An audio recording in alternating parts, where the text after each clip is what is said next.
पंकज का काम क्या, कोई भी फेस्ट हो उसमें पीछे खड़े होके या तो डांस होता था, नहीं तो सीटी बजाते थे। और उस ग्रुप का नाम अभी भी है हम गधे हैं। मैंने पूरे फाइनल ईयर में सब जगह लोगों को धमका दिया। मैंने कहा भाई जब तुम्हारी नौकरी लगी थी मैं उसमें नहीं बैठा था, मेरे वाले में अगर कोई बैठा, अब सुबह जब मैं पहुंचा तो पूरा कॉलेज ही बैठा हुआ है। ऐसे प्लेसमेंट का सेलिब्रेशन तो मेरे से ज्यादा पैकेज वालों का भी नहीं हुआ। परफेक्ट बैलेंस कैसे बनाए बच्चे? IIT NIT बच्चे पहुंच जाते हैं, बहुत अच्छी बात है, पहुंचना चाहिए क्योंकि आप कुछ अचीव करके वहां पहुंचते हो, लेकिन वहां रुकना नहीं है। जो वहां रुक जाता है ना वो पीछे हो जाता है। आप तो बस वो जो रैंक है ना उसका बस झुंझुना लेके घूमते रहो। अलग सर तो IITian नहीं है, लेकिन अलग सर की टीम में इतने IITian है कि क्या बताएं। कॉलेज में आपके बैक कितनी थी? आपकी करंट सैलरी कितनी? तो दोस्तों इस प्लेटफॉर्म पर जितने भी बच्चे जुड़े हुए हैं हमसे, उनको हमारे सामने बैठे हुए शख्स का इंट्रोडक्शन देने की तो मुझे शायद ज़रूरत नहीं है।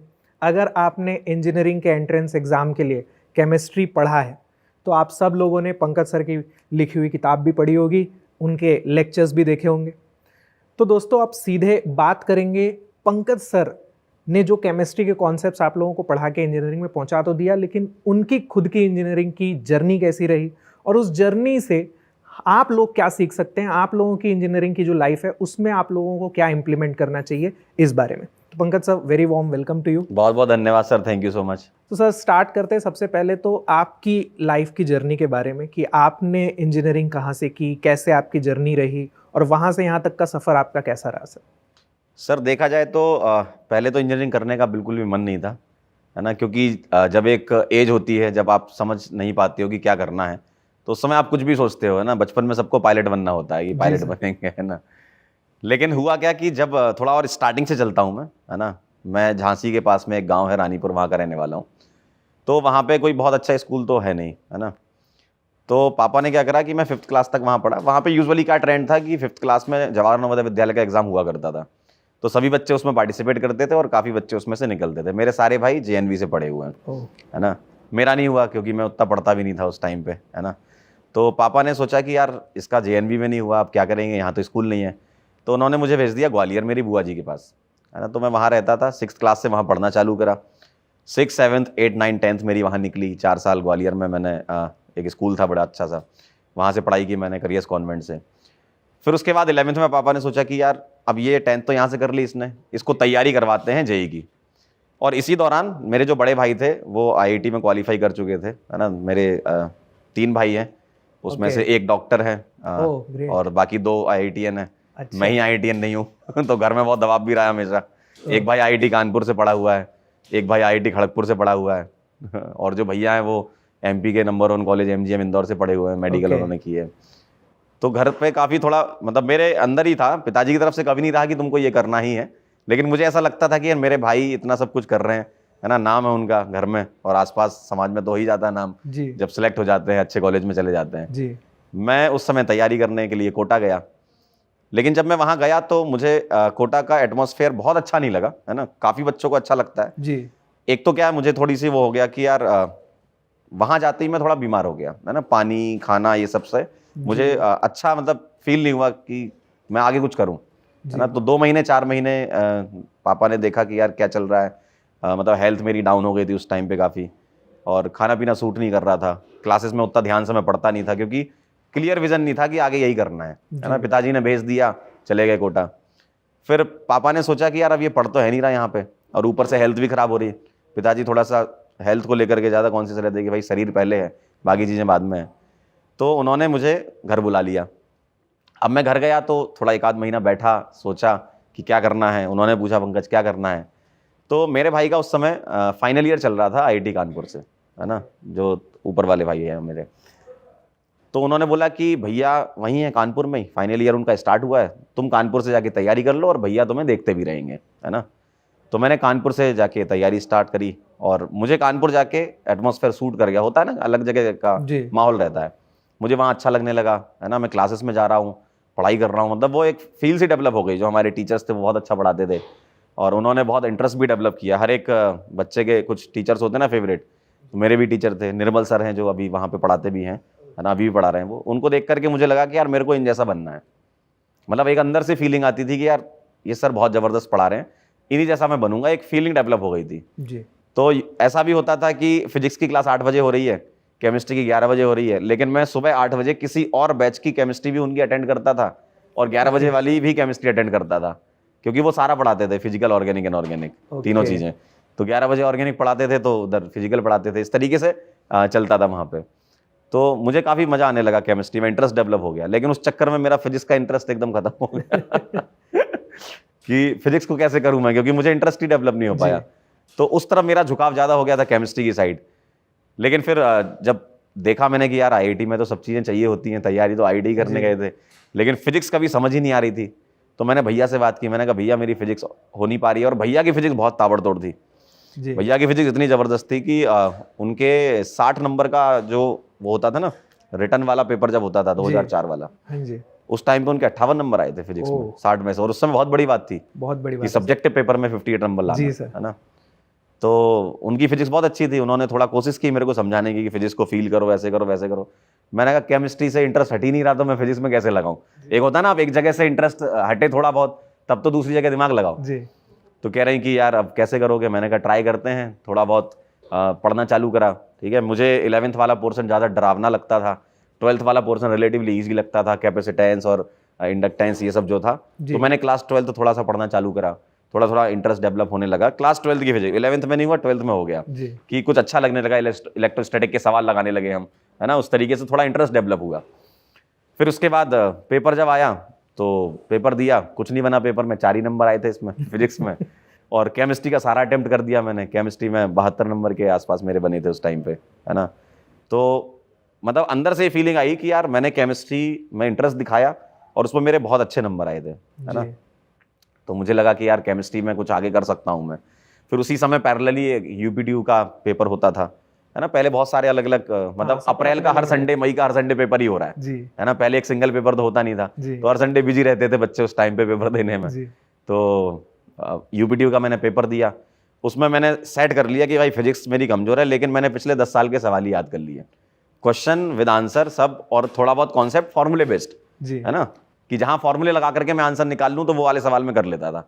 और यूपीटीयू में किस्मत से उसी टाइप के सवाल आ गए, तो मैंने उसको भी कर दिया। मतलब वहाँ पे अच्छा परफॉर्म किया मैंने यूपीटीयू में, तो वहाँ से मुझे HBTI कॉलेज मिल गया, नंबर 1 कॉलेज मिल गया, और अच्छा लगा कि कुछ अचीव किया, पहली बार कुछ ऐसा फील किया था मैंने, है ना। उससे पहले 9th क्लास में एक और चीज़ बताता हूँ, पिताजी की इच्छा थी कि मेरे 4 बेटे हैं, चारों अलग अलग काम करें, है ना। ऐसा होता है ना, 4 बेटे हैं, एक डॉक्टर बन गया, एक इंजीनियर बन गया, एक कलेक्टर बन जाए, एक आर्मी में चला जाए। तो उन्होंने सैनिक स्कूल रीवा के लिए मुझे ट्राई किया था। अच्छा। हाँ, 9th क्लास में पेपर होता था उस टाइम पे, है ना। लेकिन मेरा ही था कि मतलब सब कुछ हो गया था, लेकिन मैंने फिर छोड़ दिया उसको। उस समय का दिमाग था ऐसा कि मैंने कहा नहीं हो पाएगा मेरे से ये। तो एक ये भी एडिशन था इसमें स्टोरी में। फिर मैं कॉलेज में जब गया तो मुझे लगा कि यार अब यहाँ क्या करूँ। पहले दिन जब बच्चा सेलेक्ट हो जाता है, सेलेक्ट होने के बाद कॉलेज का पहला दिन होता है, जब वो लाइन लगाता है, आरसी कलेक्ट करता है अपनी, उस समय मेरे को ये लगा कि यार इतने सारे लोग सब लाइन में लगे हुए हैं, अब आगे करना क्या है हमें। तो मेरे पास ही एक रोशन था, लड़का पीछे लगा हुआ था, तो कहता कुछ नहीं करेंगे, चाय पियेंगे शाम को। मैंने कहा यार सही है, माहौल देखा पहली बार ऐसा, है ना। तो फिर उसके बाद रजिस्ट्रेशन कार्ड कलेक्ट करने के बाद शाम को गए। रोशन और मेरा आसपास ही रूम आ गया था, मेरा 19 रूम नंबर था कॉलेज में, उसका 17 था। और रोशन ऐसा लड़का था कि जो बीएससी कंप्लीट करके आया था। अच्छा। यूपीटीयू का पेपर दिया उसने, पहले बीएससी करी, फिर उसने कुछ शेयर मार्केट में भी 2 साल काम किया, फिर उसके बाद आया। तो वो एकदम चाचा जी टाइप से थे हमारे, हमसे ही 5 साल 6 साल बड़े थे वो, है ना, ऐसा। और काफी लाइफ एक्सपीरियंस उनको था, है ना। और सिविल ब्रांच के ओपनर भी थे रोशन जी। तो उनका 17 नंबर था, मेरा 19 नंबर था। फिर उनसे दोस्ती बढ़ती गई ऐसे ही, है ना। तो फिर थोड़ा अच्छा लगने लगा वहाँ पे कॉलेज के अंदर। क्या थी? मेरी इलेक्ट्रॉनिक्स इंजीनियरिंग ब्रांच थी, रोशन की सिविल थी, है ना। और इलेक्ट्रॉनिक्स मैंने क्यों ली, उसका भी यही कारण है कि क्लास 12th में जब मैं फिजिक्स मैंने पढ़ना चालू करी तो मुझे इलेक्ट्रोस्टैटिक, कैपेसिटेंस, इस तरीके का माहौल बना, क्योंकि वो मुझे समझ में आ रहा था। तो मैंने सोचा कि इलेक्ट्रॉनिक्स ब्रांच ले लेता हूँ, है ना, ताकि थोड़ा सा इंटरेस्ट वाली चीज़ है। तो मैंने कहा थोड़ा बहुत तो कर लूंगा कॉलेज में, क्योंकि बहुत ज़्यादा कॉन्फिडेंस मुझे अपनी इंजीनियरिंग पे शुरू से था नहीं। फर्स्ट ईयर से मुझे लग रहा था कि यार कुछ तो ऐसा करना है कि जो इसके अलावा होगा, क्योंकि ये चीज़ बहुत मुश्किल, मुझे मतलब फिजिक्स वाला ही टच था ना, बस यही है कि थोड़ा बहुत आता था इलेक्ट्रॉनिक्स वगैरह। लेकिन फिर क्या हुआ, फर्स्ट ईयर में कॉलेज जाना चालू करा, लेकिन उस समय भैया का फाइनल ईयर लगभग एंड होने वाला था, है ना। मेरा जब फर्स्ट ईयर चालू हो रहा था तब उस टाइम पे, तो भैया ने एक बहुत अच्छी बात बोली, उन्होंने बोला कि पंकज मैं 4 साल कॉलेज में रहा, आईआईटी के अंदर, आईआईटी कानपुर के अंदर। मैंने वो सारे फेजेस देख लिए जो एक स्टूडेंट देखता है कॉलेज के अंदर, जी है ना। मस्ती मजाक भी चलता है, लोग पढ़ते भी हैं, बहुत सारी चीज़ें चलती हैं, ब्रेकअप भी हो रहे हैं, पैचअप भी हो रहे हैं, बहुत कुछ चलता है कॉलेज के अंदर। जी जो 4 साल होते हैं वो बहुत ही गोल्डन टाइम होता है एक तरीके से, है ना। जी सर। मतलब स्कूल के बाद वाला जो गोल्डन टाइम है वो कॉलेज ही जी है ना। तो जो बच्चे अभी कॉलेज में जा रहे होंगे उनको बहुत मजा आ रहा होगा कि फर्स्ट ईयर में चिल है एकदम। तो उन्होंने बोला कि देखो तुम अगर निकालने को चाहो तो पूरे 4 साल निकाल सकते हो। First year, second year, third year, final year तुम्हारा कब निकल जाएगा तुम्हें टाइम का पता नहीं चलेगा, चुटकियों में एकदम सब निकल जाता है कॉलेज का टाइम, है ना। कॉलेज में ऐसा है कि जो आप करना चाहो वो सब अवेलेबल है ना। आप जो सोच सकते हो वो कॉलेज में कर सकते हो, जी है ना। तो उन्होंने बोला कि यार एक चीज तो तुम सोच लो, देखो मस्ती तो करनी है ना, लाइफ है, एंजॉय करने के लिए होती है, लेकिन साथ ही साथ अपना एक ऐसी चीज पकड़ लो जिसपे तुम्हें कॉन्फिडेंस हो कि तुम अपना करियर इस पे बना सकते हो। तो ये उनकी बात मुझे हिट कर गई। उन्होंने ये बोला कि तुम सोच लो कि तुमको क्या करना है। मैंने कहा मैं तो क्रिकेट खेलता हूँ, लॉन टेनिस खेलता हूँ। मैंने कहा इन सब चीज़ों में कुछ कर सकते हैं। कह रहे हैं अगर तुमको लग रहा है कि तुम बहुत अच्छा कर सकते हो तो फिर इसको करो, कैरी करो। क्रिकेट के क्लब भी होते हैं कॉलेज के अंदर, वहाँ पे जाओ। लेकिन मेरे को अंदर से लगा, मैंने कहा बस ऐसी शौकिया तौर पे खेल लेता हूँ मैं। फिर उन्होंने एक दिन और ऐसे ही बिठाया, कह रहे सोचा कुछ, होता है ना ऐसा, बड़े भाई का पूरा फर्ज निभाया उन्होंने। जी सोचा कुछ। मैंने कहा कि भैया जब मैं तैयारी करता था ना तो एक सर थे, उनके पढ़ाने का स्टाइल मुझे बहुत अच्छा लगता था, मुझे लगता है कि मैं ये काम कर सकता हूँ। कह रहे तुम पढ़ाओगे? मैंने कहा हाँ। कह रहे कैसे शुरू करोगे? मैंने कहा मेरे ही जहाँ पे मैं रहता था फर्स्ट ईयर में, वहाँ पे एक अमरेश पटेल करके बच्चा था, और वो डाउट लेने के लिए जाता था काकादेव में। ओके तो मेरी उससे ऐसी मैथ्स में बातचीत होती थी। मैंने कहा भाई कहाँ जाता है तू? कह रहे कुछ नहीं, काकादेव में जाता हूँ, फिजिक्स का डाउट सॉल्व करता हूँ। मैंने कहा बहुत बढ़िया। तो ये बात मेरे दिमाग में थी और मैंने फिर भैया को बताई। मैंने कहा कि एक अमरेश पटेल है, वो जाता है, तो उसी के साथ मैं भी चले जाऊँगा, मैं केमिस्ट्री के डाउट बता दिया करूँगा। तो उन्होंने कहा ये ठीक है, यहीं से स्टार्ट करो फिर। तो फिर मैंने फर्स्ट ईयर के सेकंड सेमेस्टर से, क्योंकि सेकंड सेमेस्टर में भैया का फाइनल ईयर कंप्लीट हो गया था और मेरा फर्स्ट ईयर का सेकंड सेमेस्टर चालू हो गया था, तो उनका और मेरा सिंक ऐसा बैठा कि मैं यहाँ से अपने स्टार्ट कर दिया डाउट वगैरह बताना, और वो पास आउट हो गए। अब जब मैं डाउट बताने गया वहाँ पे पहली बार, पहला सवाल बच्चे ने पूछा एल्डोल कंडेंसेशन का, और मतलब देख के ही लगा कि ये मेरे को नहीं आता है। शुरू में यही होता है, देख के लगा कि ये तो भाई पता नहीं क्या है ये सवाल, ऐसा तो कुछ देखा नहीं है। मैंने कहा कि यार ये तो आता नहीं। मैंने अमरीश पटेल से बोला, मैंने कहा भाई तेरे को आता है क्या केमिस्ट्री का? वो फिजिक्स के डाउट सॉल्व कर रहा था। कह रहा मुझे केमिस्ट्री का कुछ नहीं आता। कह रहा फिजिक्स का हो तो इधर भेज देना। मैंने कहा कि यार ये देखा देखा तो लग रहा है, क्योंकि ज्वाइन तो कर लिया था लेकिन पढ़ाई तो कुछ नहीं करी थी ना। एक होता है ना फर्स्ट ईयर में ना, एक अलग तरीके का एटीट्यूड होता है बच्चे के अंदर। जब क्लास के अंदर, मतलब जब कॉलेज के अंदर जाता, हम तो बड़े बड़े बाल करके भी चले गए थे अंदर, है ना। तो वो एक रहता है कि हाँ कॉन्फिडेंस भरपूर रहता है लेकिन नॉलेज बहुत कम रहती है उस टाइम पे, ये होता है। तो फिर मैंने सवाल देखा, थोड़ा सा अंदर से बुरा लगा कि यार ये यार आता तो था लेकिन पढ़ा नहीं मैंने, है ना जी। तो फिर वही सवाल मैंने, जहाँ सर थे जो गाइड थे हमारे, जहाँ सर जो क्लास पढ़ाते थे उसके डाउट हम बताते थे, ऐसा मतलब था। तो उन्होंने बोला कि लाओ मैं डाउट बताया था। तो पहले उन्होंने बच्चे को डाउट बताया, सब कुछ सिखा दिया। जब सब लोग चले गए तो उन्होंने मुझे बुलाया, कह रहे पंकज सबसे पहली बात, कोई अगर सवाल तुम्हें नहीं आता है तो सीधे मना कर दो कि मेरे को नहीं आता है, मैं तुझे ये कल बता दूंगा, जी, है ना। मैं कल इसको पढ़ के आऊँगा, मैं कल बता दूंगा। लेकिन अगर तुम वहाँ पे टाइम वेस्ट करने लग गए बच्चे का कि सोचता हूँ मैं, आ ही जाएगा, नहीं आएगा यार, अगर नहीं पढ़ा तो नहीं आएगा। तो उन्होंने बोला कि अब तुम सबसे पहले ना क्वेश्चन सॉल्व करना स्टार्ट करो। तो उन्होंने अपनी जितनी भी शीट्स वगैरह थी वो मुझे दी कि जाओ इसकी फोटोकॉपी कराओ और ये इसको सॉल्व करना स्टार्ट करो। तो मुझे थोड़ा सा लगा कि यार मेरे से सवाल नहीं बना, मैं आगे कैसे करूँगा। तो मेरे अंदर ये चीज़ पता नहीं एकदम से स्पार्क जैसा होता है ना जी। फिर मैं कॉलेज गया और उसी दिन रात में सारी सीटें निपटा दी उनकी, जितनी भी मतलब उन्होंने 3-4 सीटें दी थी, सारी निपटा के अगले दिन एकदम जोश में गए, कह रहे अब आओ जरा, अब कौन पूछ रहा है सवाल। तो सीटों के सवाल पूछे तो हम बता दें क्योंकि सीटों के तो कर रखे थे जी। और जैसे ही बच्चा एक किताब लेके आया चुपके से, फिर फंस गए अपन। मैंने कहा कि अब ये कैसे होगा, जहाँ सर क्लास से निकल के आए, कह रहे पहला पड़ाव तुम्हारा पूरा हुआ कि कम से कम सीटों के डाउट तो बता पा रहे हो, अब मैं तुम्हें ये किताबें बताता हूँ, अब ये किताबें सॉल्व करना चालू करो। तो मैं फिर डेली रात में जाके किताबों के सवाल सॉल्व करता था। तो ऐसे ऐसे धीमे धीमे जर्नी बनती गई कि डाउट सॉल्व करता गया। मैंने कम से कम 6-7 महीने डाउट सॉल्व करी, है ना। फिर डाउट सॉल्व करते करते करते करते जहाँ सर को ये तो समझ में आ गया था कि इसके अंदर स्पार्क दिख रहा है, क्योंकि मैं लगातार पढ़ रहा था, लगातार अपडेट कर रहा था अपना कंटेंट, लगातार क्वेश्चन सॉल्व कर रहा था जी। और बच्चे जो डाउट पूछते थे उसको समझा भी रहा था। और मैंने क्या किया था, जब मैं पढ़ता था ना, उस तैयारी को सिंक कर दिया था कि एज अ स्टूडेंट मैंने चीज़ों को कैसे ध्यान रखा था। एज अ स्टूडेंट मेरे जो शॉर्ट नोट्स थे उसको मैंने बताना चालू करा एडिशन में कि यार देखो, इस सवाल को ऐसे तो कर ही सकते हो, लेकिन मैं जब पढ़ता था तो मैं उसको ऐसे कराता था, मतलब ऐसे करता था, तुम भी ऐसे ट्राई करो। तो बच्चों को पसंद आने लगा। होता है ना, कुछ अपनी ट्रिक्स होती हैं। और केमिस्ट्री तो मेरा फेवरेट था, तो मैंने अपने कुछ टिप्स एंड ट्रिक्स बना रखी थी कि यार इस चीज़ को ऐसे कर लो, इस चीज़ को ऐसे कर लो, टाइम भी बचेगा और जल्दी भी हो जाएगा ये। तो बच्चों को ये चीज़ पसंद आने लगी। जहाँ सर भी बोले कि यार कुछ कुछ तो अच्छा कर रहे हो तुम, बच्चे तारीफ कर रहे हो तुम्हारी।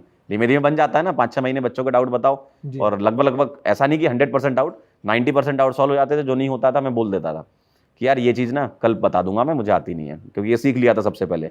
टीचर के अंदर सबसे पहली चीज़ जो सीखनी चाहिए वो तो मैं मतलब झां सर का बहुत शुक्रगुजार हूँ कि पहले दिन ही सिखा दिया। नहीं तो कई मास्टर 5 साल 6 साल बाद ये चीज़ सीख पाते हैं। बिल्कुल, मतलब कई टीचर तो क्लास में जाते हैं, मतलब क्लास में पहुंच गए उसके बाद ये चीज़ सीखते हैं कि यार मेरे को मना भी करना चाहिए बच्चे को। नहीं तो हर टीचर को ये लगता है कि मैं ही ब्रह्मा, मैं ही विष्णु, मैं ही महेश, है ना। हर टीचर तो यही सोचता है। तो उन्होंने काफ़ी चीज़ें मुझे पहले ही सिखा दी थी कि इस तरीके से आप स्टार्ट करना। फिर एक बार ऐसे ही उन्होंने बोला कि यार तुम ना क्लास में जाओ, अचानक से ही कह रहे कल तुम्हारी क्लास लगाते हैं, है ना, क्लास में जाओ और कुछ टॉपिक पढ़ा के आओ बच्चों को। अब मैं गया क्लास में अगले दिन, मार्कर और वाइट बोर्ड। अब मेरे हाथ कप रहे ऐसे, और हाथ कांपते कांपते जो है मार्कर गिर गया नीचे। पहले दिन की बात है ये। अब वो तो उस क्लास के बच्चे बहुत अच्छे थे, कह रहे कि सर कोई बात नहीं, भैया बोलते थे क्योंकि अपन तो उस समय उन्हीं के एज के थे। कह रहे भैया कोई बात नहीं, आप फिर से उठाओ मार्कर और उसको समझाओ, है ना। मैंने कहा ठीक है चलो, अब तुम लोग कॉन्फिडेंस दे रहे हो तो समझाता हूँ। फिर मैंने उनको कुछ रिएक्शन वगैरह समझाना स्टार्ट कर दिया। धीमे धीमे राइटिंग बहुत गंदी थी मेरी। राइटिंग अब मेरी अच्छी हुई है, अभी भी मतलब बहुत अच्छी नहीं है ना। बहुत सारे टीचर की राइटिंग मेरे से बहुत अच्छी है, लेकिन फिर भी रिलेटिवल ठीक ठाक हो गई है राइटिंग। उस समय बहुत गंदी राइटिंग थी। बच्चे कह रहे सर क्या लिखा है, मैंने कहा पढ़ो कुछ तो लिखा है इसमें। तो धीमे धीमे मैंने थोड़ा बड़ा, पहले मैं छोटा छोटा लिखता था, फिर थोड़ा बड़ा बड़ा लिखना चालू कर दिया, और यही डिस्कशन बच्चों से होता गया। मैंने उनसे पूछा कल क्या पढ़ना है तुमको। तो ये चीज़ मैंने अच्छी चीज़ सीख ली थी कि पहले पूछ लेता हूँ तुमको कल क्या पढ़ना है, मैं अपनी तरफ से तैयार होके आऊँगा, टाइम भी खराब नहीं होगा, है ना। तो मैंने उनसे पूछा कल क्या पढ़ना है, कह रहे सिलिकेट पढ़ना है। मैं गया सिलिकेट पढ़ा, सिलिकेट समझाया। फिर क्या पढ़ना है, कह रहे थर्मोडायनेमिक्स में ये वर्क डन वगैरह निकलवाना सिखा दो आप। तो इस तरीके से सिंक सा बन गया। मैं डाउट भी बताता था, और झां सर की जब क्लास खत्म होती थी उसके बाद जिस बच्चे को जो भी पढ़ना होता था मैं पढ़ा देता था। इस तरीके से माहौल बनता गया और बच्चों को पसंद आते गए, मेहनत करते गए हम कॉलेज के टाइम पे। Second year, third year, final year, 3 साल लगातार ज़बरदस्त तरीके से मेहनत की, है ना। लोग अभी भले ही पंकज सर को ऐसे देखते हैं, लेकिन पंकज सर का इतिहास जब देख लोगे तो मतलब लगेगा तुमको कि हाँ सच में मेहनत से यहाँ पहुँचता है इंसान, है ना। वो वाली बात है ना। कई लोग तो क्या है सीधे आपको देखते हैं, कई लोग ऐसे होता है कि रील में देख रहे हैं, कई ऐसे कि आपकी फोटो में देख रहे हैं। लेकिन मुझे 16-17 साल हो गए पढ़ाते हुए, जब उस समय के पंकज सर को देख लोगे तो शर्म आ जाएगी आपको कि यार इतनी मेहनत भी करनी होती है ना। जी सर। क्योंकि बहुत मतलब आप सोचो ना कि एक बच्चा है, मैं उस समय बच्चा ही था, उसको एक टीचर बनना है जी। तो एक विजन भी चाहिए होता है कि मुझे टीचर बनना क्यों है। मुझे मज़ा आता है बच्चों को पढ़ाने में, उनके डाउट सॉल्व करने में। बच्चे जब तारीफ करते हैं तो टीचर को बहुत खुशी होती है कि सर समझ में आ गया, आपका सर समझाए। तो यही तो टीचर के लिए खुशी की बात होती है। तो इससे बहुत किक मिलती थी। तो ये चीज़ करते गए फाइनल ईयर का टाइम आया, और कॉलेज का मतलब पूरा फुल एंजॉय भी किया मैंने कॉलेज में। हर फेस्ट के पीछे सीटी हम ही बजाते थे। अभी भी आप पुराने कभी 2012 बैच के कोई आपको मिले HBTI के, उनको समझ में आ जाएगा कि यार पंकज का काम क्या, कोई भी फेस्ट हो उसमें पीछे खड़े होके या तो डांस होता था, नहीं तो सीटी बजाते थे, हूटिंग जबरदस्त करते थे अपन। मतलब एकदम पूरा सपोर्ट सिस्टम की तौर पे हम लोग काम करते थे। हमारा पूरा एक ग्रुप था 8-10 लोगों का, है ना। HBTI का हॉस्टल है LV ओल्ड करके, तो वहाँ से पूरा एक ग्रुप बना था 8-10 लोगों का। आज भी ग्रुप है ना। और उस ग्रुप का नाम अभी भी है हम गधे हैं। 2012 से बना हुआ है, हम गधे हैं। और उस ग्रुप में ऐसे ऐसे लोग ऐड हैं कि कोई NTPC में कोई डिपार्टमेंट हेड कर रहा है, कोई BHEL में कोई डिपार्टमेंट हेड कर रहा है। मतलब उस तरीके के लोग उसमें जुड़े हुए हैं जी, है ना। बड़ी बड़ी पोस्ट पे कोई IPS है उसके अंदर, ग्रुप के अंदर। तो वो जो ग्रुप है उस टाइप का बना हुआ है, उसका ग्रुप का नाम ही हम गधे हैं। सोचो, और उसमें इतने टैलेंटेड लोग जुड़े हुए हैं जी सर। तो वो ग्रुप ऐसा था कि पीछे खड़े होना है, और कोई भी फेस्ट हो, किसी भी टाइप का फेस्ट हो, चाहे टेक्निकल फेस्ट चल रहा हो, चाहे कल्चरल फेस्ट चल रहा हो, मतलब कुछ ना कुछ भसड़ करनी है वहाँ पे। ये है, कई बार तो लड़ाइयाँ भी हो जाती थी। इलेक्शन बड़ा फेमस था HBTI का। थर्ड ईयर में, सेकेंड ईयर में इलेक्शन हुआ करते थे, और इलेक्शन जिस लेवल पे होते थे आप बोलोगे कि ये मतलब जो आज आप इलेक्शन का वो देखते हो ना माहौल, HBTI में वो माहौल सदियों से चला आ रहा है मतलब वहाँ का माहौल ही ऐसा, इलेक्शन के टाइम में 2 महीना बच्चा कुछ नहीं पढ़ रहा है, 2 महीने इस तरीके से वहाँ पे कैंपेनिंग हो रही है, आपको लगेगा कि भाई हिंदुस्तान का कोई बहुत बेहतरीन इलेक्शन हो रहा है गजब, मतलब लड़ाई भी हो रही है, लड़ाई झगड़े भी चल रहे हैं, और मतलब जनता को पकड़ पकड़ के बताया जा रहा है कि हमने ये किया है, हमने ये किया है, हमारे ये अचीवमेंट हैं। वो कह रहा है उसने क्या किया, उसने तो कुछ नहीं किया, हम करेंगे, अब ये करेंगे, हम बदलाव लाएंगे कॉलेज में। मतलब वो स्किल वहाँ से जो बनी है लोगों की, तो वो मतलब वहाँ वाला माहौल, इलेक्शन वाला माहौल बहुत अच्छा था। सभी लोग इंतजार करते थे कि इलेक्शन आए हर साल, क्योंकि 2 महीना कुछ पढ़ना नहीं है, पूरा इलेक्शन में बिजी रहते थे लोग, है ना। मतलब बहुत मजा आता था अंदर अंदर, मतलब बेहतरीन कैंपेनिंग बहुत अच्छी होती थी। तो उसमें पार्टिसिपेट करते थे, है ना। मतलब खुद तो खड़े नहीं हुए, लेकिन हमने लोगों को खड़ा किया और उनको जिताया भी तो ऐसा भी है।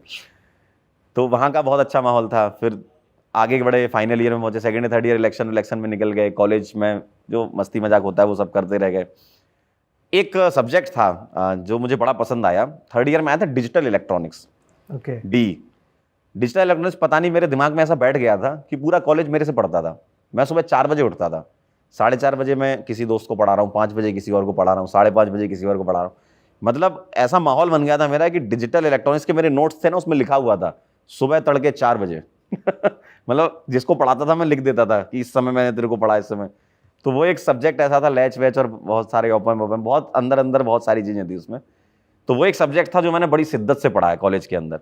इसके अलावा बहुत शिद्दत से नहीं पढ़ा, बस पास होने के लिए पढ़ा है।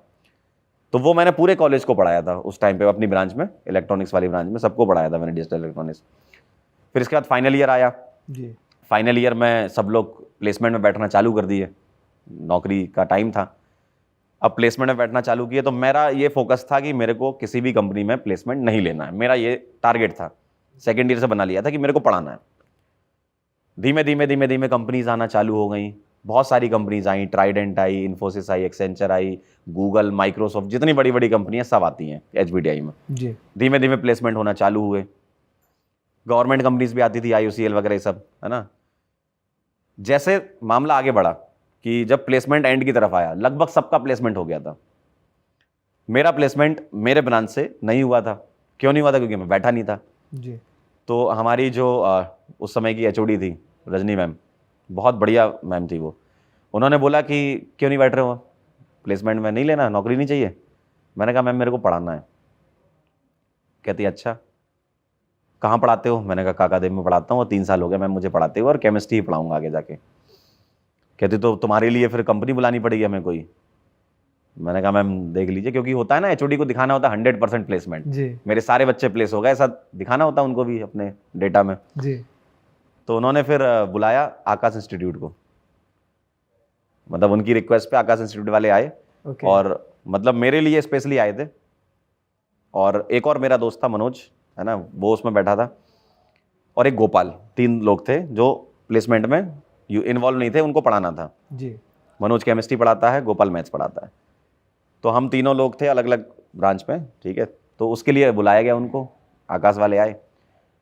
मैंने पूरे फाइनल ईयर में सब जगह लोगों को धमका दिया। मैंने कहा भाई जब तुम्हारी नौकरी लगी थी, जब तुम्हें बैठना था, मैं उसमें नहीं बैठा था। मेरे वाले में अगर कोई बैठा तो कल शाम को बताता हूं मैंने सबको धमकाया, हर रूम में जा जाके धमकाया। मैंने कहा कल आकाश आ रही है, मेरे लिए आ रही है, अगर कोई बैठा है इसमें तो मैं बताता हूं। अब सुबह जब मैं पहुंचा तो पूरा कॉलेज ही बैठा हुआ है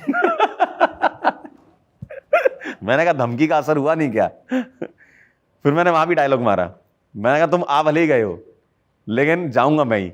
मतलब एक था ना वो समय का कॉन्फिडेंस था, क्योंकि पता था कोई पढ़ा है नहीं रहा, मैं ही पढ़ा रहा हूं। मैं पढ़ाता था, मनोज पढ़ाता था, गोपाल पढ़ाता था, और अमरीश पढ़ाता था। अमरीश का तो फाइनल ईयर तक मोह हट गया था, है ना।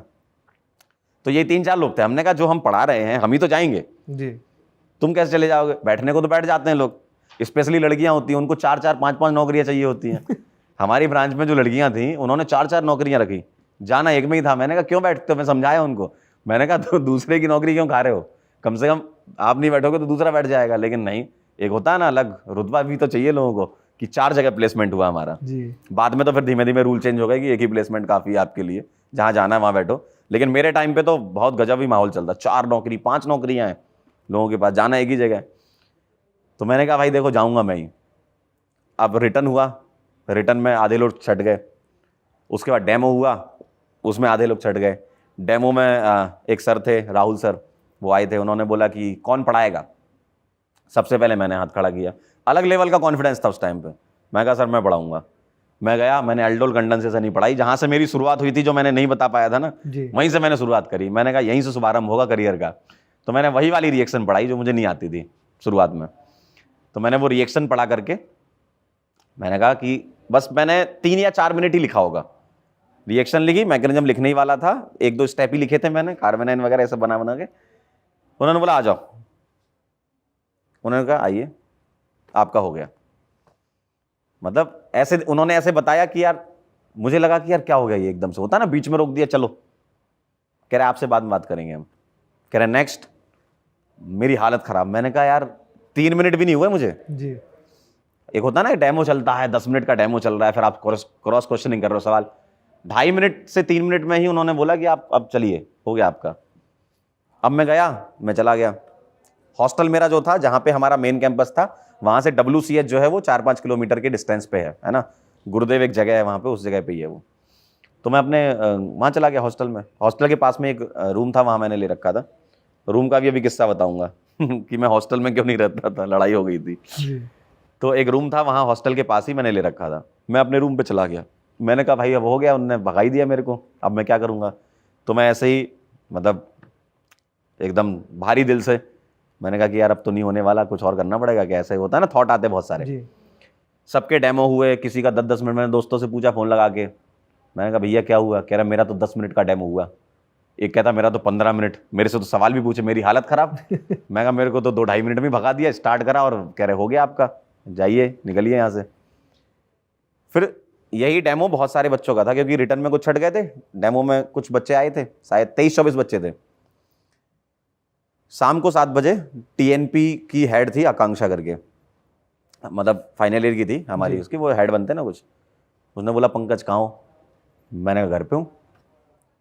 कह रहे तुम्हारा हो गया है, डेमो क्वालिफाई हो गया, इंटरव्यू है अब आपका। और मैं बढ़िया अपना चड्डा वड्डा पहन के, टी-शर्ट डाल के, बढ़िया बन मक्खन खाने गया हूँ रामूदा के पास। मैंने कहा क्योंकि जिस तरीके से मुझे भगाया गया था, मुझे तो अंदर कॉन्फिडेंस था कि लोगों के डेमो 10 मिनट चल रहे हैं, मेरा क्या ही होगा। तो मैं बन मक्खन खा रहा हूँ बढ़िया मस्त मजे से। अब मैंने कहा मैं रूम पे जाऊँ, फिर वहाँ से कॉलेज जाऊँ। भाई मैंने वहाँ से जो दौड़ लगाई, बहुत तेज मैंने दौड़ लगाई। रूम पे गया, रूम पे जाके बाइक थी मेरे पास, यूनिकॉर्न जीजा जी ने दी थी वो, उसको उठाया मैंने कहा दौड़ा देता हूँ एकदम बहुत फुल स्पीड में। तो एकदम दौड़ा के अपन 10-15 मिनट के अंदर पहुँच गए कॉलेज। जी मैंने कहा क्या है। कह रहा अभी तुम्हारा नंबर नहीं आया, आएगा। बाकी लोगों का डेमो हो गया था, कुछ लोग हट गए, और 7 या 8 लोग इंटरव्यू के लिए क्वालिफाई हुए थे 23 में से, कि इनका इंटरव्यू चल रहा है, अभी तुम्हारा नंबर नहीं आया। मैंने कहा ठीक है, बढ़िया सांस ली मैंने। अब जैसे ही मेरा नंबर आया, मैं अंदर गया। मैंने ये फेसबुक पे पोस्ट भी किया उस टाइम पे, अगर आप अभी देखोगे ना 2012 का पोस्ट मिलेगा आपको फेसबुक पे। ओके हाँ मैंने पोस्ट किया हुआ है ये। मैं अंदर गया, सर ने बोला, राहुल सर ने, कि आपको हम कहीं भी भेज सकते हैं ऑल इंडिया में। मैंने कहा ओके। कह रहे आइए। बस इतनी बातचीत हुई, 30 सेकंड का था ये पूरा। मैं गया और वापस। अब मैंने लोगों के मजे लेना चालू किए, क्योंकि मुझे पता था मेरा हो गया है। वो होता ना मेरी सिलेक्शन हो गई है। 30 सेकंड का हुआ था इंटरव्यू, 30 सेकंड, मात्र 30 सेकंड, कि आपको हम कहीं भेज सकते हैं। मैंने कहा ओके सर। और मैं बाहर निकला। कह रहे क्या हुआ, भगा दिया क्या। होता ही ना 30 सेकंड में कोई इंटरव्यू थोड़ी होता है, लोगों का 5-5, 10-10 मिनट इंटरव्यू चल रहा है, मेरा 30 सेकंड में ही हो गया। मैंने कहा यार उन्होंने सवाल ही ऐसा पूछा, सीधा मुझे भगा दिया। मैंने ऐसे ही थोड़ा सा रोने वाले अंदाज, मैंने कहा यार अब क्या ही होगा, वो हो गया जो होना था। बाकी लोगों में डर का माहौल, कह रहे ऐसा क्या होना चालू हो गया भाई इससे। मैं जाओ, और मैं अपना रूम पे निकल गया। मैंने कहा कुछ रिजल्ट हो, आकांक्षा से मैंने बोला, मैंने कहा कुछ रिजल्ट हो तो जो भी हो बता देना। मुझे पता था कि हो गया है। मैं गया आराम से एकदम मस्त मजे में। 10:30-11 बजे के आसपास जब सारे इंटरव्यू वगैरह सब रिजल्ट हो जाता ना, एकदम फाइनल हुआ, तो उसमें 3 ही लोग सिलेक्ट हुए जो मैंने भी बोले थे इनको, गोपाल, मनोज और पंकज। तो उसमें 3 ही लोग सिलेक्ट हुए थे। मैं हुआ था, मनोज हुआ था और गोपाल सिलेक्ट हुआ था। ये 3 ही लोग, जो कि पहले से ही मुझे पता था कि क्योंकि जिनने पढ़ाया वही हो रहे हैं, समझ जाते हैं ना टीचिंग स्टाइल जो इंटरव्यू वगैरह लेते हैं। अब जैसे ही मैं पहुंचा, मैंने अपने बड़े भाई को फ़ोन लगाया। मैंने कहा भैया वो हो गया है। तो सोचो भाई का मतलब वो कि मैं पैसे डाल रहा हूँ, पार्टी करो आज। 2-3 दिन पार्टी चली, इतने पैसे उन्होंने डाल दिए उस टाइम पे, 2-3 दिन पार्टी चली। मतलब ऐसे प्लेसमेंट का सेलिब्रेशन तो मेरे से ज्यादा पैकेज वालों का भी नहीं हुआ। तो सर टीचिंग जो है वो थोड़ी अनकन्वेंशनल जॉब मानी जाती है बिल्कुल। हमारे यहाँ पे, तो घर वालों का क्या रिएक्शन था जब आपने बोला कि मुझे इसी फील्ड में करियर बनाना है? मुझे सर teaching बहुत में अच्छा सवाल आपने पूछा है। मेरे साथ एकदम रियल इंसिडेंट्स बताता हूँ क्या हुआ। मैं पढ़ाना चालू कर दिया, मैं घर गया। अब पापा के क्या है, कुछ दोस्त लोग, पापा का एक ग्रुप है दोस्त लोग, उनके आते रहते हैं घर पे। तो उन्होंने पूछा भाई साहब क्या करता है लड़का? तो पापा ने बोला पंकज तुम ही बताओ। मैंने कहा अंकल पढ़ाता हूँ। कह रहे ये सब तो ठीक है, काम क्या करते हो? मतलब आप सोचो कि पढ़ाने को पहले उस तरीके से नहीं लिया जाता था ना, हाँ कि पढ़ाना तो ठीक है, उनको लगता था कि ऐसी ट्यूशन पढ़ाता होगा लेकिन काम भी तो कुछ कर दे। पहले ऐसे ही होता था ना, जी, लोग अपना भी काम कर रहे हैं, फिर फ्री टाइम में ट्यूशन भी पढ़ा रहे हैं। कह रहे ये सब तो ठीक है, काम क्या करते हो? मैंने कहा अब क्या ही बोलूँ इसके आगे। मैंने कहा पढ़ाता हूँ अंकल बस। तो पापा ने हमेशा सपोर्ट दिखाया, ऑलवेज सपोर्ट किया पिताजी ने, और उन्होंने बोला कि जो भी करो अच्छे से करो। पिताजी का एकदम सीधा फंडा है कि अपना मस्त रहो, खुश रहो, किसी का बुरा मत करो, अपने आप सब ऊपर वाला देख लेगा, अपना पाथ पकड़ लो बस एक। ये घर वालों का सपोर्ट बहुत रहता ज़रूरी है। होता है सर। मुझे भी याद है, मैं जॉब कर रहा था महिंद्रा एंड महिंद्रा में, चेन्नई में मैं प्लेस था, और मेरी बहुत अच्छी जॉब थी, पैकेज भी ठीक था और प्रोफाइल भी अच्छा था, कार वगैरह डिज़ाइन करता था मैं। तो मेरे घर वाले बड़े खुश थे, बड़े प्राउड फील करते थे। फिर मैंने अचानक से 2 साल बाद बम फोड़ा कि मैं जॉब छोड़ के टीचिंग करियर बनाना चाहता ये हूँ। बहुत मुश्किल टीचिंग भी होता है। सर, अगर आप किसी स्कूल कॉलेज में पढ़ा रहे हो तो फिर भी लोग समझते हैं, बट जब आप बोलते हो कि नहीं मैं ट्यूशंस पढ़ाऊंगा, तो थोड़ा सा लोगों को लगता है कि जैसे आपने बोला हॉबी की तरह लोग मानते हैं। हाँ, तो मेरे घर वाले पहले तो बड़े शौक में थे, लेकिन फिर उन्होंने भी सपोर्ट दिखाया कि नहीं ठीक है, तुमको अगर यही मन है यही करो, आगे बढ़ो। सही दिस बात is very very very big deal.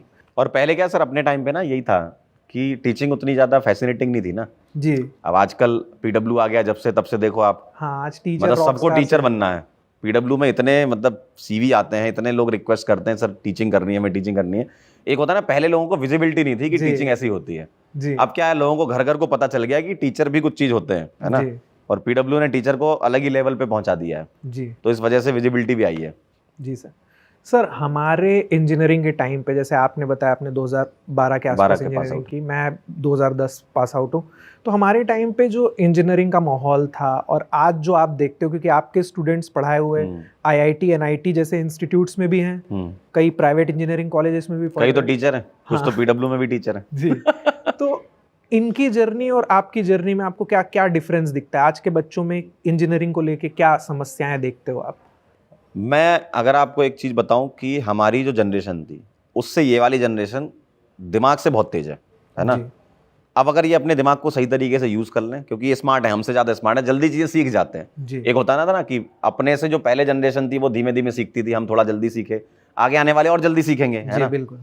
तो अब इनको ना अपना सही टाइम यूज़ करना है ना, टाइम इज़ मनी, सबसे बड़ी चीज़ यही है। जी तो सही टाइम पे सही चीज़ सीखना, है ना, राइट टाइम पे वो चीज़ सीखना, और अपने टाइम को सही से यूटिलाइज करना, उसके लिए इनको अर्ली स्टार्ट करना पड़ेगा चीज़ों के लिए, है ना। जैसे कई बच्चे हैं जो कॉलेज में चले जाते हैं, अब उनको लगता है कि 4 साल निकल जाएंगे तो मैं सोचूंगा क्या करना है। इनको फर्स्ट ईयर से ही सोचना पड़ेगा कि तुमको किस चीज़ में अपना करियर बनाना है, क्योंकि मेन एम कॉलेज में सिलेक्शन तो था ही एक टाइम पे, जब पढ़ते थे उस समय एम यही रहता है कि मैं आईआईटी में चले जाऊँ, एनआईटी में चले जाऊँ, या किसी अच्छे कॉलेज में चले जाऊँ। लेकिन एक्चुअल में एंड तो ये नहीं है ना, जी एंड तो कुछ और ही है। हाँ, कोई अपने जॉब करेगा, कोई अपनी कंपनी खोलेगा, कोई स्टार्टअप खोलेगा, कोई कुछ और करेगा, है ना। आजकल हॉट एकदम चल रहा है एआई, जी तो उसमें भी बहुत सारी चीजें कर सकते हो। हमारे टाइम पे नहीं थी, आपके टाइम पे है, वो कर सकते हो आप उसमें भी एक्सीलेंस। तो ये चीज है। बिल्कुल सर। तो सर स्टूडेंट्स, जब मुझे याद है सर, मैं आईआईटी खड़गपुर में एमटेक करने गया था, तो हमारा जो हॉस्टल था उसमें MTech first year second year के बच्चे रहते थे और बीटेक फर्स्ट ईयर के बच्चे रहते थे। तो मैंने वहाँ ना दोनों तरीके के स्टूडेंट्स देखे। कुछ ऐसे भी थे जिन्होंने अपनी जेई की प्रिपरेशन में जो कंसिस्टेंसी, जो हार्डवर्क सीखा था उसको कंटिन्यू किया, लेकिन कुछ ऐसे भी स्टूडेंट्स मैंने देखे जो कॉलेज पहुंचने के बाद बड़े रिलैक्स हो गए कि बस अब तो सब अचीव कर लिया, अब तो चिल करना है। सर तो आप सर, सही कह रहे हो। कैसे स्टूडेंट्स बैलेंस करें इस चीज़ को कि मतलब जेई की जो थकान भरी प्रिपरेशन रही, जो जर्नी रही, उसके बाद फिर कॉलेज में आके बच्चे बोलते हैं कि वापस से अब फर्स्ट ईयर से फिर से हम लोग रगड़ना स्टार्ट करें, या फिर थोड़ा सा चिल कर रहे हैं। तो ये बैलेंस, परफेक्ट बैलेंस कैसे बनाए बच्चे? सर देखा जाए तो कॉलेज में चिल वैसे ही हो जाता है ना, उतना कोई बहुत भयंकर करिकुलम नहीं होता है, खासकर इंजीनियरिंग का देखें तो। जी मेडिकल में तो फिर भी थोड़ा बहुत टाइट शेड्यूल रहता है बच्चों का, इंजीनियरिंग में उतना ताबड़तोड़ शेड्यूल आज तक नहीं बना है ना। तो टाइम आपके पास भरपूर रहेगा, आपके पास घूमने का भी टाइम रहेगा, आपके पास मौज मस्ती का भी टाइम रहेगा, पढ़ने का भी रहेगा, खूब टाइम रहता है ना। जी बस उस टाइम का आपको यूज करना है। और जो बच्चे सोचते हैं ना कि मैं बस सिलेक्ट हो गया अब तो बस जय जयकार है मेरी, जी तो आपकी जय जयकार पता है कहाँ है? जहां आप सिलेक्ट हुए थे। जैसे मान लो कोई बच्चा आईआईटी में चला गया, जी तो उसकी जय जयकार कहाँ होगी? घर पे। कहाँ होगी? जहां से वो पढ़ा है वहां पे। जी कॉलेज के अंदर कोई जय जयकार नहीं कर रहा आपकी। सही बात है। कॉलेज के यहाँ पे सब अंदर आपके- आप जहां पर जा रहे हो, जिस जगह पे बैठे हो, उस जगह पे आपसे ज्यादा रैंक वाला बच्चा बैठा है या कम रैंक वाला, मतलब वहां सब बराबर है। जी कॉलेज में बिल्कुल, जाने के बाद आप सोचो कि मैं बहुत 30 मार्क का हूं, कुछ नहीं, वो पास वाला आपसे बड़ा वाला 30 मार्क का है। बिल्कुल सही बात। तो ये इज्जत जो है वो इज्जत घर पे है, और जहां से आपने तैयारी की थी वहां है। कॉलेज के अंदर सारे बच्चे बराबर हैं, चाहे आपकी वहां पर ब्रांच ओपनिंग वाली रैंक हो, चाहे ब्रांच क्लोजिंग वाली रैंक हो। कॉलेज का जो डे 1 होता है वो फिर से एक स्टार्टिंग रेस होती है आपकी, जो आप आगे अचीव करते हो। जी सर। लेकिन उसमें क्या होता है, वो बच्चे जो बहुत भयंकर कॉन्फिडेंस में, जिसको ओवर कॉन्फिडेंस की लाइन के पास आ जाते हैं, वो उनको लगता है कि मैंने तो फोड़ दिया आईआईटी, मैंने फोड़ दिया एनआईटी, मैं तो इसमें टॉपर रहा हूं और ये मैंने इतना सब ताबड़तोड़ काम कर दिया है, वो बहुत जल्दी गिर जाते हैं वहां पे। क्योंकि कॉलेज का फेस ऐसा होता है कि मैंने खुद देखा है, मेरे कॉलेज का ही किस्सा बताता हूं आपको। जो जिसकी लास्ट रैंक थी, ब्रांच की क्लोजिंग रैंक थी, उसका बहुत बढ़िया प्लेसमेंट लगा था एशियन पेंट में, 17.5 लाख का उस टाइम पे, उस टाइम की बात बता रहा हूं। और जो ओपनर था उसका प्लेसमेंट ही नहीं हो रहा था। तो ये कॉलेज के जो 4 साल कैसे बीते उस पर भी तो डिपेंड करता है ना। कई बच्चे ऐसे होते हैं जो 4 साल में अपनी स्किल इतनी डेवलप कर लेते हैं कि वो उनसे बहुत आगे निकल जाते हैं। आप तो बस वो जो रैंक है ना उसका बस झुंझुना लेके घूमते रहो, जी बिल्कुल आपको उसके अलावा कुछ नहीं मिलेगा लाइफ में। अगर आपने उसको कन्वर्ट कर लिया, भाई आपकी रैंक आ गई, बहुत अच्छी बात है, अब आप इसी चीज को आगे कैरी फॉरवर्ड करिए। जो मेहनत आपने यहां करी है, मेहनत कभी रुकती नहीं है, करनी पड़ेगी आपको, हमेशा ही होगी, है ना। तो इसी मेहनत को आप आगे बढ़ाइए, कॉलेज के अंदर मेहनत करिए, जॉब में जाएंगे वहां मेहनत लगेगी, स्टार्टअप करेंगे वहां मेहनत लगेगी, गेट करोगे वहां मेहनत लगेगी, मेहनत तो सभी जगह लगनी है। तो अगर आप वहां तक पहुंच गए तो उसको कैरी फॉरवर्ड कर लो। वरना कोई नीचे वाला बच्चा जब ऊपर उठ के आता है ना, तो वो बहुत, क्योंकि वो पहले से ही सोचो जला हुआ होता है। जी वो जो नीचे जो बच्चा रहता है वो जला हुआ है बहुत। मैंने ये ट्रेंड भी देखा है कि यूजुअली प्राइवेट कॉलेज वाले जो बच्चे हैं ना, वो बहुत आगे अच्छा कर रहे हैं कंपेरिजन टू गवर्नमेंट कॉलेज वाले। बिल्कुल। इनका प्लेसमेंट अच्छा हो रहा है, एक्सपोजर अच्छा मिल रहा है, लेकिन प्राइवेट कॉलेज वालों को पता है कि कुछ होना नहीं है, जी हमारे साथ कुछ नहीं होना अब जीवन में, तो वो मेहनत करना चालू करते हैं और वो 4 साल इतनी मेहनत कर लेते हैं कि उनसे आगे निकल जाते हैं। मैंने देखा है ये सर, मतलब एक्सपीरियंस है मेरा। आईआईटी एनआईटी बच्चे पहुंच जाते हैं, बहुत अच्छी बात है, पहुंचना चाहिए, क्योंकि आप कुछ अचीव करके वहां पहुंचते हो। लेकिन वहां रुकना नहीं है, जो वहां रुक जाता है ना वो पीछे हो जाता है। बिल्कुल सही। अगर जो वहां से रेस में आगे दौड़ता रहता है तो वो आगे निकल जाता है ना। जी सर। लोग बोलने को तो बोल देते हैं, आप कोई भी कंपनी उठा लो, स्टार्टअप की कोई भी उठा लो, सब आईआईटी एनआईटी से हैं, लोग बोलने को बोल देते हैं। जी लेकिन कितने, सही बात है।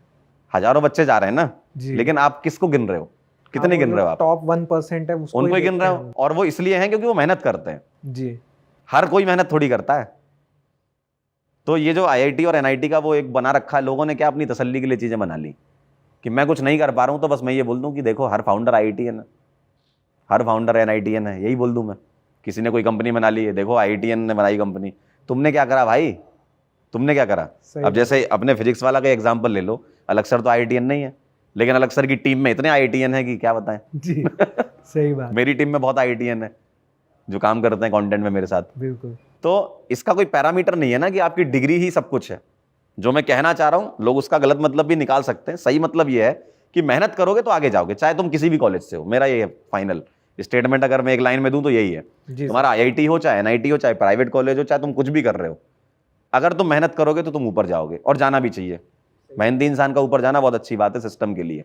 अभी हम लोगों ने सर पिछले कुछ टाइम से ये ट्रेंड भी देखा है कि धीरे धीरे जो है ना, अब बच्चों को ये चीज़ समझ में आ रही है कि अर्ली स्टार्ट लेना चाहिए हमें। जैसे अभी सर हम बताएं, गेट 2025 में जो AIR 1 था इलेक्ट्रॉनिक्स आपी की ब्रांच से, he was in 3rd year, मतलब उसने रिकॉर्ड ब्रेक किया। आज तक 3rd ईयर से AIR 1 ले आया। यस सर, 3rd ईयर में रहते हुए आज तक कभी किसी ने AIR 1 हासिल नहीं की होगी, और इस बच्चे ने हासिल किया।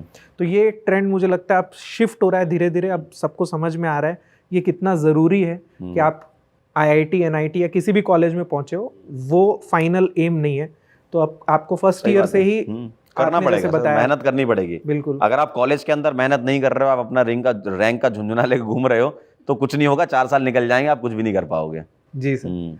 तो सर हमारी आपकी जर्नी से बच्चे जो हैं वो इंस्पायर हुए होंगे और उनको समझ में आया होगा कि इंजीनियरिंग के 4 साल उनको क्या करना है। जैसे आपकी जर्नी से मुझे एक जो चीज़ सबसे अच्छी लगी वो यही कि आपको पहले से ही पता था कि मेरा जो स्किल है उस पे ही अगर मैं खेलूंगा तो मैं अपना करियर आगे बना सकता। सर मुझे पता नहीं था, मुझे बताया गया। जी। गाइडेंस की बहुत जरूरत होती जी है। बिल्कुल सर, ये जैसे हम अभी बच्चों से बात कर रहे हैं ना, तो बच्चे इससे सीखें जी कि यार हमें जल्दी स्टार्ट करना है। आप जितना जल्दी स्टार्ट कर लोगे लाइफ में बहुत आगे बढ़ जाओगे। जी बिल्कुल। आप जितना देर से स्टार्ट करोगे तो देर से ही चीजें सीखोगे ना। जी सर। और क्या, और स्मार्ट है सर, आजकल के बच्चे बहुत तेज हैं, बस सही टाइम को यूज कर लें, आगे जी निकल सर, जाएंगे। सही बात है। तो सर आखिरी में जो बच्चे आपको देख रहे हैं हमारे प्लेटफॉर्म पे, क्योंकि मैक्सिमम बच्चे जो हैं वो आपसे पढ़ के आए हैं और अब हम लोगों के साथ जुड़ रहे हैं, तो उनको आप क्या सजेस्ट करना चाहोगे? उनकी जो जेई की प्रिपरेशन के बाद अब वो गेट टीएससी की प्रिपरेशन स्टार्ट कर रहे हैं, तो उस प्रिपरेशन से इस प्रिपरेशन का ट्रांजिशन उनका कैसा हो, किस तरीके से वो कैरी फॉरवर्ड करे उस हार्ड वर्क को, उस कंसिस्टेंसी? ट्रांजिशन ऐसे ही होगा, चाहे आप आईआईटी में पढ़ रहे हो, चाहे एनआईटी में, चाहे कहीं भी कॉलेज में, जल्दी स्टार्ट कर दें और अपने जो कोर सब्जेक्ट है उनको पहले पढ़ना चालू कर दें, है ना। क्योंकि बाद में बहुत बहुत ज़्यादा लोड दिखता है कि सिलेबस का बहुत लोड है। धीमे धीमे करके कुछ कुछ सिलेबस आप कवर करते रहेंगे तो बहुत अच्छा कर पाएंगे आखिरी में जब आपका एग्जाम का टाइम आएगा। तो जितना जल्दी स्टार्ट कर दें उतना अच्छा है।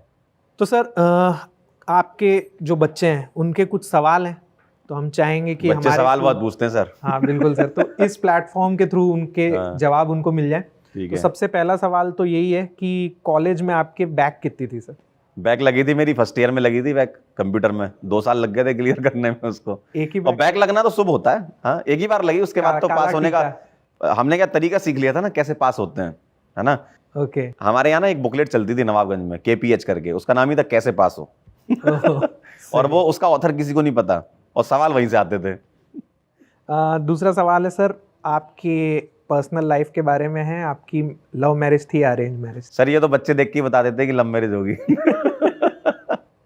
तीसरा सर थोड़ा सा कंट्रोवर्शियल लव मैरिज थी लेकिन उसको अरेंज तरीके से किया गया था। ओके, उसमें अरेंज बहुत लव। हाँ, उसमें सर बहुत कॉम्प्लिकेशन है, एक पूरा पॉडकास्ट लगेगा ये समझने के लिए कि ऐसा कैसे हुआ। तो फिर कभी फ्री टाइम पूछेंगे सर से ये सवाल। तीसरा सर थोड़ा सा भारी सवाल है, आपकी करंट सैलरी कितनी है? सर मैं 1 घंटे का 2 लाख रुपए लेता हूँ। और ज्वाइनिंग फीस अलग लेता हूँ 50 करोड़ की। तो सर देख रहे हो बच्चों आप लोग कितना सर ये सवाल वैलिड ही नहीं है हमारे लिए। सर मिल जाता है, ठीक ठाक देते हैं ये लोग।